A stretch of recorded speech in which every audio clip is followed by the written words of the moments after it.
আসসালামু আলাইকুম, সবাই কেমন আছেন? আশা করছি সবাই অনেক অনেক ভালো আছেন। আজকে মূলত আমি তৈরি করব ডাব চিংড়ি। আমি বাসায় কিভাবে ডাব চিংড়ি তৈরি করি আমি আসলে সেটাই আপনাদের সাথে আজকে শেয়ার করব। তো চলেন তাহলে আমার কিচেনে যাই এবং ডাব চিংড়িটা আমি কিভাবে রান্না করি সেটা আপনাদেরকে দেখাই। ডাব চিংড়ি তৈরি করতে আমার প্রথমে যেটা লাগবে সেটা হচ্ছে চিংড়ি মাছ। আমি এখানে মাঝারি সাইজের কিছু চিংড়ি খোসা ছাড়িয়ে নিয়েছি। খোসা ছাড়িয়ে আমি মাঝখান থেকে একটু ফেলে নিয়েছি, ফেলে যে রগটা থাকে চিংড়ি মাছের সেটা ফেলে দিয়েছি। তো এটাকে আমি প্রথমে ম্যারিনেট করে নিব। এখানে 1 টেবিল চামচের মতো আপনার লেবুর রস আছে, লেবুর রসটা দিয়ে দিচ্ছি। এখানে আমি লবণ দিয়ে দিলাম আর হলুদের গুঁড়া কিছুটা দিয়ে দিলাম।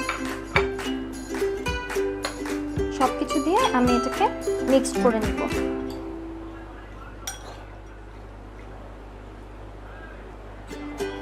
আমার চিংড়ি মাছটা ম্যারিনেট করা হয়ে গেছে, এটাকে আমি একটা সাইডে রেখে দিব।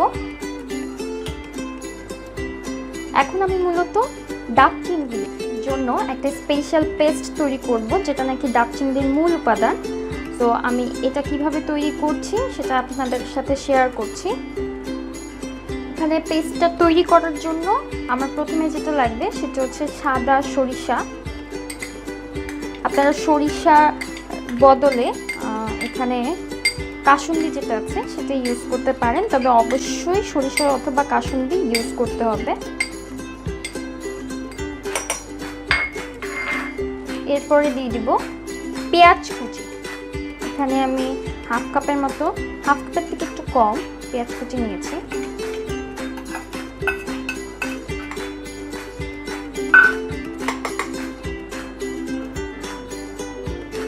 এখানে আমি 4টা কাঁচামরিচ দিয়ে দিচ্ছি আর আমি 4-5টা বাদাম দিয়ে দিচ্ছি।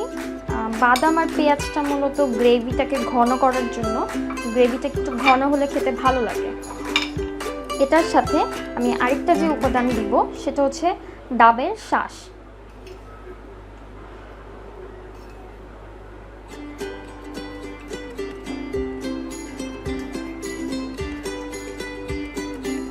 পুরোটাই আমি দিয়ে দিলাম। এখানে আমি 4 টেবিল চামচের মতো শাঁস ছিল, পুরোটাই দিয়ে দিয়েছি। তো এটাকে এখন আমি ব্লেন্ড করে নিব। আমার এটা পেস্ট করা হয়ে গেছে। এখন আমি পরবর্তী সময় যেটা করব তা হচ্ছে চিংড়ি মাছগুলোকে আমি হালকা একটু ভেজে নিব। আমি একটা প্যানে সরিষার তেল নিয়ে দিব। এখানে আমি 1 টেবিল চামচের মতো।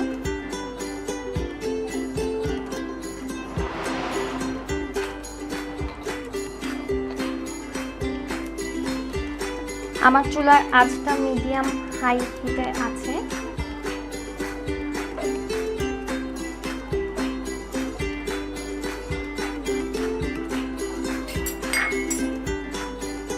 তেলটা একটু গরম হয়ে আসলে আমি যে ম্যারিনেট করা চিংড়ি মাছগুলো এগুলো দিয়ে দিচ্ছি।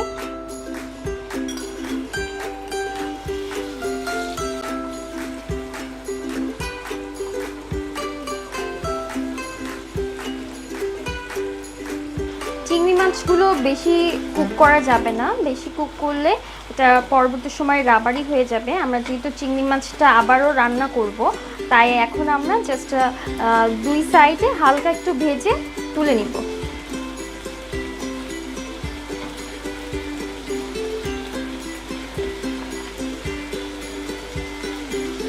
বেসিক্যালি প্রতিদিনই কম বেশি অনেক কিছু রান্না করা হয়, কিন্তু সেটা ভিডিও করে আপলোড করার অবস্থাটা থাকে না। তো আজকে আমি চিন্তা করলাম যে ডাব চিংড়ি যেহেতু রান্না করছি আপনাদের সাথে একটু শেয়ার করি। সো আমার চিংড়ি মাছটা কিন্তু ভাজা হয়ে গেছে, এখন আমি এটাকে তুলে নিব। আবারও বলছি, চিংড়ি মাছটা কিন্তু ওভার কুক করা যাবে না। এটা যেটা আবার রান্না করা হবে, জাস্ট 2 পাশে একটু উল্টিয়ে পাল্টিয়ে 30 সেকেন্ড থেকে 1 মিনিট ভেজে নামিয়ে ফেলতে হবে। ডাব চিংড়ির যে গ্রেভিটা থাকবে আমরা এখন সেটা তৈরি করব। তো আমি এখানে একটু সরিষার তেল দিয়ে দিলাম। এখানে আমি 1 চা চামচের মতো রসুন বাটা, আদা বাটা, হালকা একটু কালারিং এর জন্য হলুদ গুঁড়া,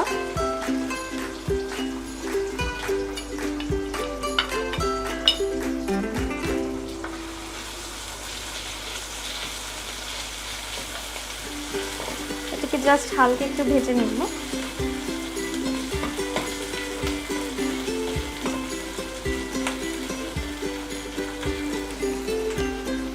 এখন আমরা যে পেস্টটা তৈরি করে রেখেছিলাম সেই পেস্টটা দিয়ে দিব।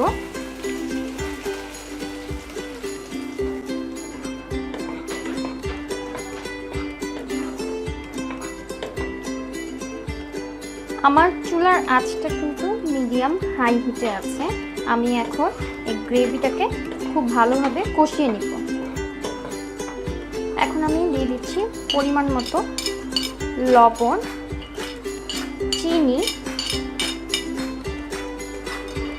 চিনি আর লবণটা আপনাদের স্বাদ মতো আপনারা দিবেন, আপনাদের যতটুকু প্রয়োজন মনে করছেন ততটুকু প্রয়োজনে দিবেন। আর এখন আমি যেটা দিয়ে দিব সেটা হচ্ছে নারকেলের দুধ। এটা আমি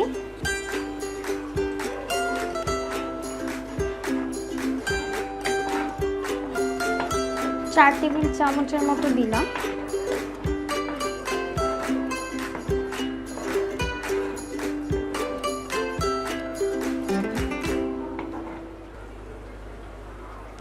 দিয়ে দিচ্ছি ডাবের পানি।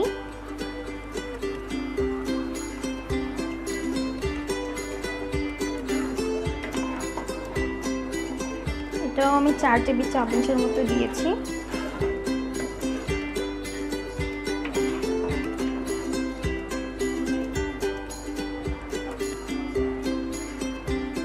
চিংড়ি মাছগুলো দিয়ে দিচ্ছি।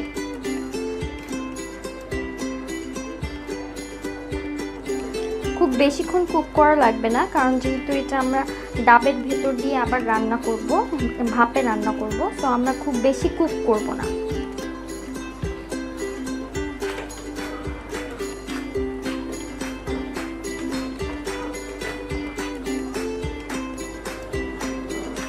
সাইডের মশলাগুলো আমি একটু নামিয়ে দিচ্ছি।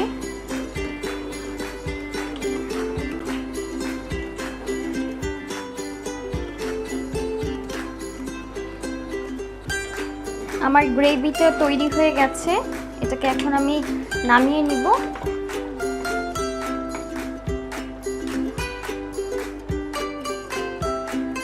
এখন আমি গ্রেভিটাকে ডাবের ভেতরে দিয়ে দিব।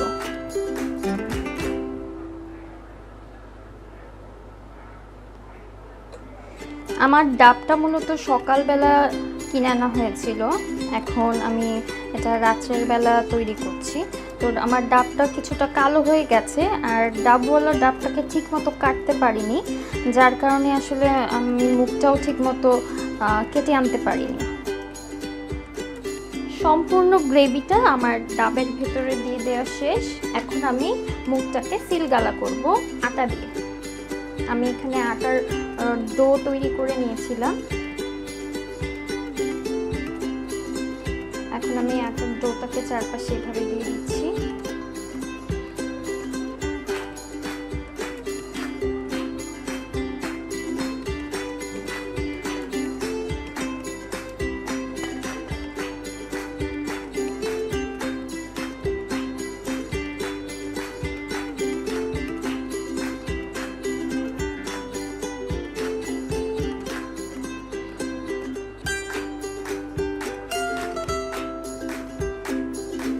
মুখটাকে এইভাবে একটু চাপ দিয়ে বসিয়ে দিচ্ছি। যেহেতু আমার ডাব কাটাটা সুন্দর হয়নি, মুখটা ঠিক মতো বসতে চাচ্ছে না, যার কারণে আমি একটু আটা দিয়ে ভালোভাবে সিলগালা করে দিচ্ছি।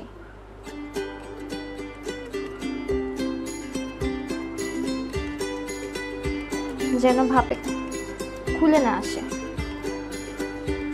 আমার সিল গালা করা হয়ে গেছে। এখন আমি যেটা করব, এটা ভাপে দেওয়ার জন্য আমি কোনো হাঁড়ি খুঁজে পাচ্ছিলাম না আমার বাসায়, কারণ ডাবটা অনেক বড়। তো ঢাকনাযুক্ত কোনো হাঁড়ি খুঁজে পাচ্ছিলাম না। অবশেষে আমি একটা হাঁড়ি পেয়েছি, এটার ভিতরে আমি এখন সেট করে দিব। আমি এখানে একটা বড় হাঁড়ি, লম্বা আকৃতির একটা হাঁড়ি নিয়েছি যেন ডাবটা ঠিকমতো বসে, এবং ভেতরে আমি একটা স্ট্যান্ড দিয়ে দিয়েছি স্টিলের। এখন আমার পানিটা অনেকটা গরম হয়ে এসেছে, আমি ভিতরে পানি দিয়ে দিয়েছি। তো এখন আমরা ডাবটাকে বসিয়ে দিব।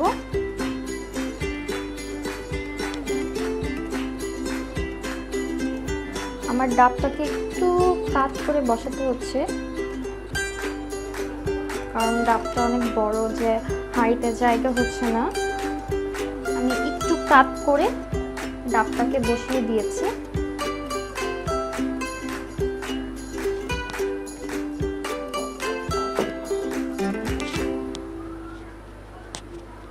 এখন আমি এটাকে ঢেকে দিব।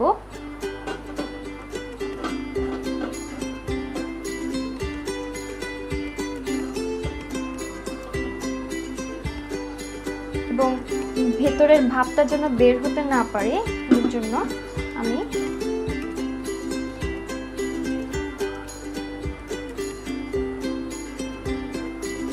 একটা ভারী, যেটা আমরা পাটা পুতা বলে থাকি, সেই পুতা দিয়ে দিলাম। এখন আমরা এটাকে 10 মিনিট কুক করব। 10 মিনিট পর আমার ডাব চিংড়িটা রেডি হয়ে যাবে। এরপর আমি পরিবেশন করে দেখাবো। 10 মিনিট শেষ। আই গেস আমার ডাব চিংড়িটা হয়ে গেছে। তো দেখি কি অবস্থা।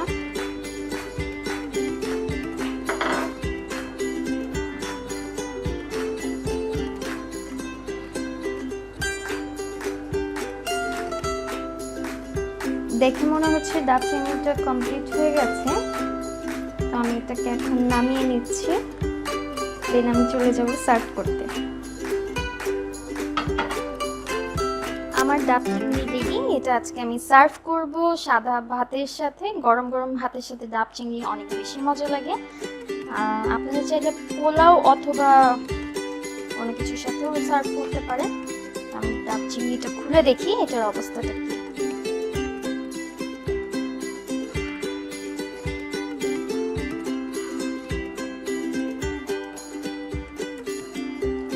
ওয়াও, ভিতরটা দেখতে কিন্তু অসম্ভব সুন্দর হয়েছে।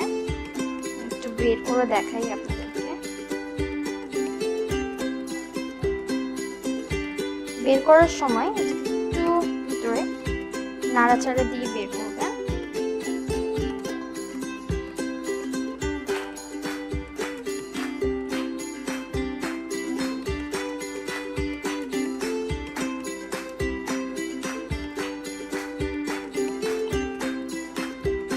দেখতে কিন্তু অসম্ভব সুন্দর হয়েছে।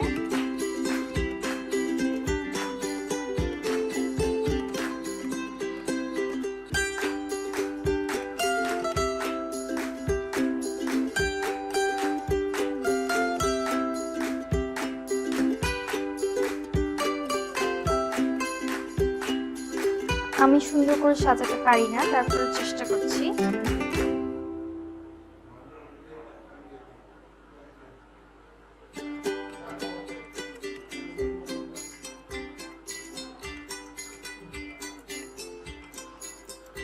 তো এই ছিল আজকের মতো ডাব চিংড়ি আমার রান্না।